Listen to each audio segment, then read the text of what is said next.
Labdien, man dārgie! Sauc man Andris Lošmils. Es esmu mākslinieks, jūs jau zinat, vai ne?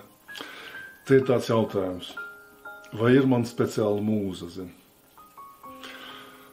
Es jums teikšu tā. Jā, mūza man ir. Protams, ka ir mūza man. Bet, ziniet, tas nav ne persona, ne objekts, ne.